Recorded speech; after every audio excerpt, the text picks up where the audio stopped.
Well, hey, good morning. We have a bunch of new members to welcome into the Diet Disruption group. So first of all, so glad you're here. Second of all, I'm Jen Powder.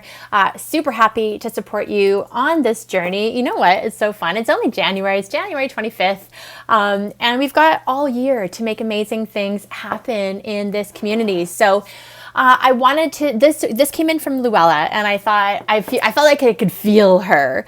And it was how do I stop snacking all damn day, and for anybody who's ever heard those things that grazing is better than eating meals, the problem with grazing is you never get full. Okay. So the thing, and if you've ever heard, and I'm just going to see if I can see comments here. This is always, I'm still learning, better than where we were, right? But it's not quite perfect yet.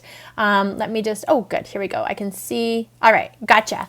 I gotcha if you are commenting. So I can say good morning. So the problem, okay. So let's just back it up. Let's back up the bus for a sec. Dieting puts you into can't have, don't get, restrict, extreme restriction, low calorie, super low calorie, and then you can start to feel really hungry, right? Now, if you ever do you remember when those 100-calorie snacks came out? Was that like the 90s or the 2000s? I can't remember, but I had friends who were like, yeah, I'm just going to eat 12 100-calorie snacks throughout the day. Okay, let's just imagine how that actually goes. They're having 100-calorie snacks. There's basically it's like a minuscule granola bar. And then they have to wait and then have something an hour later. And the problem with that is the way our hormones work for satiety and hunger, so that's leptin and ghrelin, is they respond to certain things. When you don't have meals, or if you don't get enough food within the first part of your day, it is so easy to succumb to hunger. And then what do you do when you're hungry? Well, you try to not have a big meal. So then you end up taking in the handfuls, the forkfuls, the bites, the whole bunch of extras that when you actually start to account for their impact, it'll block weight loss every time. It just does. I think one of the hardest things to sort of wrap our minds around, ladies, is that we just have a metabolic reality. We have a metabolic reality, just like many of us have financial realities. The reality is I'm 5'6". No matter how much I want to be 5'10" or 5'8", I'm not. This is my reality. I need to, learn how to shop, dress for my height, right? So we have a metabolic reality, which means a budget that we need to work within so that we don't go beyond our budget with food. The problem is how do we know how much is enough? How do we know when to stop eating? How do I even know if I'm hungry? If you've been living your life pretty disconnected and have been dieting for 10, 20, 30 years, you may not even know when you're hungry or know when you're full. So the snacking piece, where snacking will bite you in the ass every time, is we snack not just when we're hungry. We will snack when we're bored. We'll snack when we need a distraction. We'll snack when we want to avoid something. We'll snack when we're just in the kitchen and we may not even be thinking of a snack. You may just be getting water, but then you see something on your pantry or on the cupboard or on the counter and you grab it, And so snacking is one of these things that is just such a weight loss hijacker. And so what my recommendations are, and I hope you're catching this, is number one, really focus on having meals, like really good meals, that sort of whole, that 3 meals a day. It will change how you feel. And I know there's lots of things out there that say, intermittent fasting is all the rage. Well, if you're a postmenopausal woman right now, do your research on that. Really do your research on that, because that is not going to be true or work for every woman out there, especially if that isn't the lifestyle that you want to lead. So where snacking, where you want to go with it is, okay, how we get full, you guys, is through eating a variety of foods. We need to have protein. You need to have a complex carb or something that's a healthy source of carbohydrate and your healthy fats. Then you need to add bulk to your meal with vegetables. I will say this until I'm blue in the face, and I know it's like I'm a broken record, but then I still get so many questions around, well, I don't like vegetables, or vegetables are a pain in the butt, or they take too much time.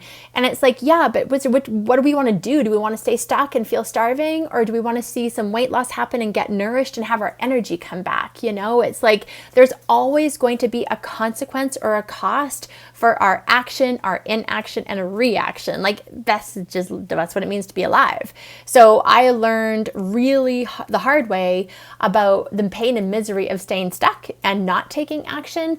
And then I learned that it feels really good to take the action, even when I don't sometimes feel like it, and I do it anyways, and how it sets myself up for success. So the reason that we want to do this is because today is Tuesday. I like to look at weight loss as what can be created over a week or 2 weeks, not what happens in a day, because what happens in a day is just going to be water weight fluctuation. And that means we got to be consistent. If you're inconsistent with snacking, then weight loss is never going to be a consistent outcome. Are you with me? Does that make sense? So, and then pay attention to what you are snacking on. So most of the time, again, if there's any emotional eating happening in this, think about what you're snacking on. Is it crackers, cookies, granola bars? Is it coffee, grabbing the chocolate, croissant, a muffin? Most of the time, we are grabbing the quick, easy, tasty thing that's loaded with sugar, usually white sugar. If any of you just heard the list of things that I just said, you know that that's true. And then we wonder why we're hungry, an hour later. Well, because all of those sources of energy are this quick energy. It comes and it goes. You get that sugar spike and then you get the crash where then you'll feel hungry again and you go back in to that eating cycle. So one of the ways I love to identify emotional eating from true hunger is when you are hungry. So if you are legit hungry, it's amazing how things like an apple and peanut butter, how a bunch of veggie slices with hummus, or veggie slices and tzatziki, or a yogurt dip that you make. It's amazing how it's so satisfying. When I'm emotionally hungry, I don't want the carrots. Well, which means I'm not really hungry anyways, right? Like, I want something that's going to try to make me feel better in the moment, but notice how it's a temporary thing. So I would say this week, get your house prepped, get your house in order, get your kitchen in order. When we do these things in our kitchen and we start to feel like we have a greater sense of control over them, we start to believe we have a greater sense of control over our own destiny, including our health and our weight loss journey. And when you have healthy snacks available to you, you're going to do better. So here's one of the golden rules in my community, in the Weight Loss Academy. Essentially, we need to know that if you have a meal, a plate full of food with the right portions, don't try to get full off of carbohydrate. That is not carbohydrate's job, okay? When you have, and that means half your plate would be like vegetables, you've got a good 3 to 4-ish, maybe a little bit longer hours before you really do need to eat again, right? So that's a good guideline, right? So breakfast before 9, lunch would be a little bit after 12.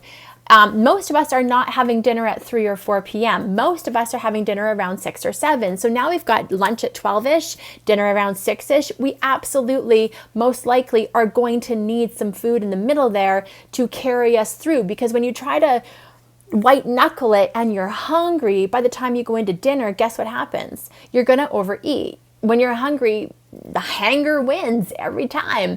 And so that's when you're going to be eating the box of crackers while you're cooking dinner, chopping the avocado, eating half of it, and you're eating a meal while you're cooking a meal, and then you eat that too. So if you give yourself that 3-hour rule, 3 to 4 hours, but give yourself some space for digestion to go to work.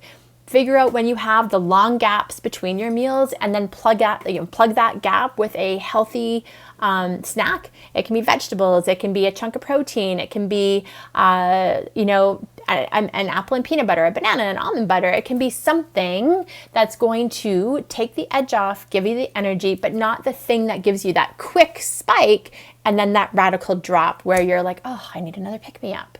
So listen, we're moving into February next week. I know I've mentioned that we've got some new and fun things happening.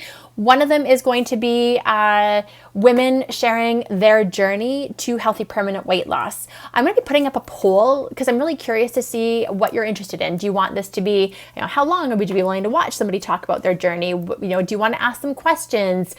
Is there a good time? Things like that. So if you see that, help me out. Let me know what's going to be, I know I can't please everybody, but at least I can start to formulate this for next month so that you can get inspired by these women, because if they can do it, so can you. I'll see you tomorrow.